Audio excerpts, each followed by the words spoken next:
Hello friends, welcome to Nand Kishore classes. हमने अपने पिछले लेक्चर्स में बहुत सारी मल्टीप्लिकेशन ट्रिक्स सीखी हैं और आज हम उन्हीं ट्रिक्स को कंटिन्यू करने वाले हैं, नेक्स्ट लेवल तक जाने वाले हैं। बड़े ध्यान से देखिएगा। अभी तक हमने बिलो बेस पढ़ा या अबव बेस पढ़ा, या तो दोनों वैल्यूज बेस से कम होती थी या दोनों बेस से बड़ी होती थी। आज हम क्या पढ़ने वाले हैं कि एक वैल्यू बेस से कम, एक वैल्यू बेस से बड़ी। और पहले हम 10, 100 और 1000 इन बेसिस की ही बात करेंगे। इन पे सीखेंगे कि कैसे अगर एक वैल्यू बड़ी हो एक वैल्यू छोटी हो तो कैसे मल्टीप्लाई करते हैं। आपको याद है हमने इस हमारे कोर्स की स्टार्टिंग में विनकुलेट और डी विनकुलेट करना ये टॉपिक सीखा था, तो एक बार डी विनकुलेट करना रिवाइज कर लीजिएगा क्योंकि वो टॉपिक अब यूज होगा। कैसे यूज होगा ध्यान से देखना। मैं बेस 100 से शुरुआत करूंगा। बेस 10 जो है ना वो वैसे ही इजी है, क्योंकि यूजली आपको उतने टेबल्स ही हम बोल देते हैं कि याद करने हैं, तो मैं वहां तक बाद में आता हूं, करवाऊंगा जरूर, लेकिन 100 से समझेंगे तो इजीली समझ भी आएगा। चलिए स्टार्ट करते हैं। मैं बेस 100 लेके चलता हूं और बेस 100 में एक वैल्यू अबव 100 हो, एक वैल्यू बिलो 100 हो। तो ध्यान से देखिए क्या करने वाले हैं। जैसे मान लीजिए एक 107 है और दूसरी मान लीजिए 98 है। अब देख लीजिए एक 100 से प्लस है, एक 100 से माइनस है। 107 कैसे आएगा? जब 100 में 7 ऐड करोगे। 98 कैसे बनेगा? जब 100 में से 2 माइनस करेंगे। मेरे ख्याल से अब आप देखो, आपने नोट किया होगा जब मैंने बिलो बेस करता था ना मैं माइनस साइन लगाता था, अबव बेस कर रहे थे तो मैंने प्लस का साइन लगाया था। उसका एक रीजन था, वो रीजन अब समझ आएगा। पहले क्या होता था, दोनों प्लस की होती थी ना, दोनों को मल्टीप्लाई करके पॉजिटिव आंसर आता था तो मैंने कुछ कहा नहीं। दोनों माइनस थे तो माइनस माइनस को मल्टीप्लाई करते थे फिर पॉजिटिव आ जाता था। तो तब तक उसका इतना यूज नहीं था। आज उसका यूज सामने आएगा क्योंकि एक पॉजिटिव है एक नेगेटिव है। अब जब मैं इन दोनों को मल्टीप्लाई करूंगा 7 × 2 तो -14 बनता है, राइट? -14 बनता है तो यहां 14 तो लिखेंगे। अब आपको याद आएगा ना विनकलम क्या होता था। ये 14 नेगेटिव में है और नेगेटिव में लिखने के लिए क्या करना होता है, हमें इन दोनों के ऊपर बार लगाना होता है। 1 और 4 दोनों के ऊपर बार लगाया, उसका मतलब -14 है। ठीक है, इतना याद रखिएगा। इसके बाद 107 में से 2 माइनस कर दीजिए। अब आप देख लेना 107 में से चाहे 2 माइनस करो, चाहे 98 में ऊपर देखो +7 करो, बन गया ना। इधर से सब्ट्रैक्शन करनी है, नीचे से ऊपर जाओगे तो एडिशन करनी है, लेकिन वैल्यू तो सेम ही बनेगी। 107 में से 2 माइनस करेंगे तो 105 बनेगा, लेकिन ये आपका फाइनल आंसर नहीं है।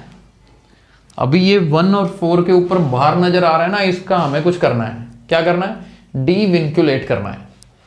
जिन्होंने शुरू से लेकर हमारे लेक्चर्स अच्छे से देखे हैं ना, सीक्वेंस में है, तो उनको बहुत अच्छे से समझ आएगा कि मैंने एक टॉपिक करवाया था हाउ टू डी विनक्यूलेट। बस वही करना है। डी विनक्यूलेट मतलब ये बार को खत्म करना है। और ये बार को खत्म करने वाला रूल मैं पूरा रिपीट तो नहीं करूंगा इस वीडियो में, क्योंकि अगर किसी ने दोबारा रिवाइज करना है तो आप उसी वीडियो को देख सकते हैं अच्छे से। यहां पर क्या होता था थोड़ा सा बता देता हूं कि ये जो 2 बार आ रहे हैं ना, इन दोनों पे बार आ रहा है। इस 1 को हमें 9 में से मल्टीप्लाई करना है, सॉरी 9 में से सब्ट्रैक्ट करना है, और लास्ट वाला जो 4 है इसको 10 में से सब्ट्रैक्ट करना है। आप ये रूल याद रखिए। 1 को किस में से माइनस करना है? 9 में से।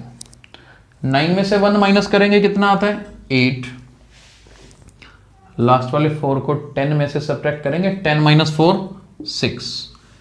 लेकिन जब इन दोनों पर ये सब्ट्रैक्शन रूल लगाते हैं तो ये जो बार से पहले वाली वैल्यू होती है ना, वो एक कम करनी होती है। जैसे ये 5 है ना, 5 की जगह पर 4 करना पड़ेगा, और हाँ ये सेम ही रहेगा। दैट मीन्स इस क्वेश्चन का आंसर 10486 होगा।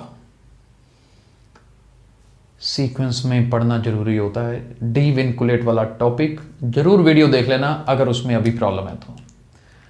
लेकिन इसका कंसेप्ट यहां तक देखो बिल्कुल सिंपल है, उसके बाद डी विंकुलेशन ही करनी है आपने।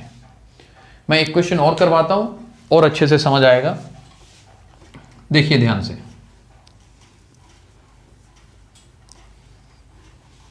बेस 100 पे ही करते हैं। ये देखिए, मान लीजिए हमारे पास 103 मल्टीप्लाई 92 आ जाता है, ठीक है। अब वो 100 में 3 ऐड करके आता है, ये 100 में से 8 माइनस करके आता है।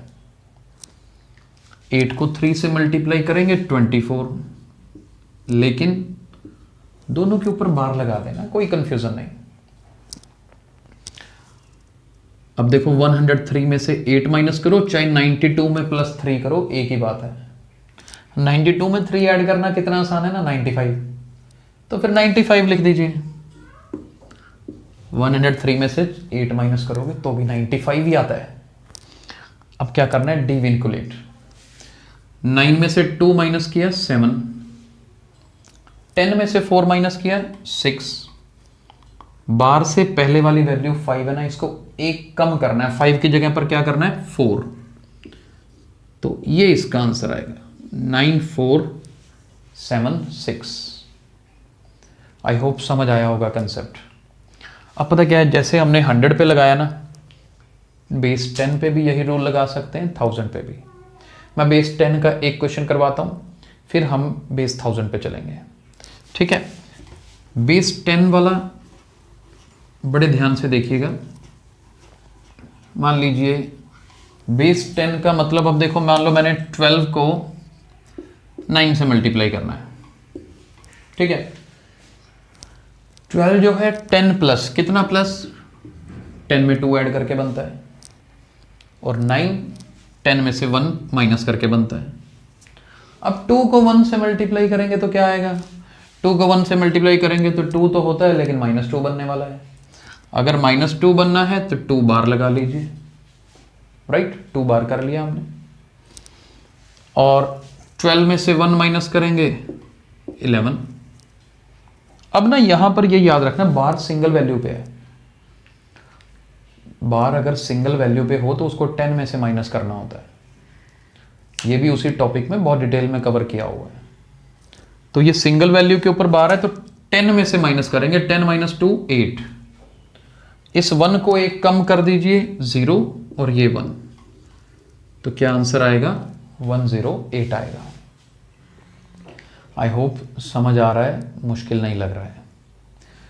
अब इसी तरह से बेस 1000 वाला करवाते हैं, क्योंकि बेस 10 वाला तो देखो यूजली हम यूज ही नहीं करेंगे ना, क्योंकि 25 30 तक तो टेबल याद होने चाहिए कोई भी कैलकुलेशंस ढंग से करने के लिए। मैं बेस 1000 वाला क्वेश्चन करवाता हूँ। अब इसमें देखिए, मान लीजिए हम 1005 को मल्टीप्लाई करें 994 से, आपके सामने है, ठीक है। अब ये 1000 से कितना प्लस है, ये 1000 से 5 प्लस है। ये 1000 से कितना कम है, 6 कम है। ये क्वेश्चन बहुत इंटरेस्टिंग होने वाला है, ध्यान से देखना। 6 मल्टीप्लाई 5 करेंगे ना तो 30, चलिए 30 लिख लिया। अब ये तो 2 डिजिट्स बने ना, मेरे पास जीरोस 3 है, तो ये तो 2 डिजिट है, तो आगे एक 0 और लगाना पड़ेगा। अब ये -30 था, इसमें बहुत सारी चीजें देखने वाली होती हैं। अब बार कहां कहां लगेगा, इस 0 के ऊपर बार लगाने की जरूरत नहीं है। अगर आप इस 0 के ऊपर बार लगाते हैं तो सोच के देखो, 10 में से 0 माइनस करना पड़ेगा, तो लास्ट में 10 लिखोगे नहीं ना, 2 डिजिट्स तो लिखना नहीं है। जब एंड में 0 हो तो उसके ऊपर बार नहीं लगाते। ये केस हमने जानबूझ के लिया ताकि ये भी कवर हो जाए। इसमें बार लगाओगे आगे वाली 2 वैल्यूज पे। आगे वाली 0 पे बार जरूर लगाना है, लास्ट वाली 0 पे नहीं लगाना है, ये नोट कर लीजिए, ठीक है, ये बहुत इंपॉर्टेंट है। और 1005 में से 6 माइनस करेंगे तो कहां पहुंचेंगे जी, 999 पर, राइट। चलिए अब ये 0 है ना, ये एज इट इज ही रहेगा, इसका कुछ नहीं करना है, ये तो बार के अंडर आता ही नहीं। बार वाले रूल तो यहां से शुरू होंगे, जैसे 2 बार बार आ रहा है ना, तो 0 बार 9 में से 0 माइनस किया 9, अब इसको 10 में से माइनस करना है, 10 में से 3 माइनस किया 7, 970। हालांकि ये कंसेप्ट डी विनकुलेट टॉपिक में करवाया हुआ है, उस वीडियो को फिर से देखेंगे तो वहां पर समझ आएगा। और इससे आगे वाली वैल्यू 9 को 1 कम कर दीजिए, 8 बनेगा, और इसका आंसर क्या होगा 998970, राइट। अब इस तरह का कोई भी क्वेश्चन हो, अगर रूल समझ आ गया ना, फिर आप जितने मर्जी क्वेश्चंस कर सकते हैं। मेन बात है प्रैक्टिस की। इसी वीडियो को 1 बार 2 बार 3 बार देखो, एक बार क्वेश्चन अपने हाथ से करो, फिर आप असाइनमेंट्स अटेम्प्ट करनी स्टार्ट करो, इजीली समझ आएंगी। अभी जैसे हमने किया ना ये 10, 100, 1000 बेसिस के साथ, इसी तरह के अब अलग अलग बेसिस भी हो सकते हैं, तो उन सब बेसिस को लेके हम अपने नेक्स्ट लेक्चर में कवर करेंगे, राइट। तो मिलते हैं नेक्स्ट वीडियो में। Thank you so much.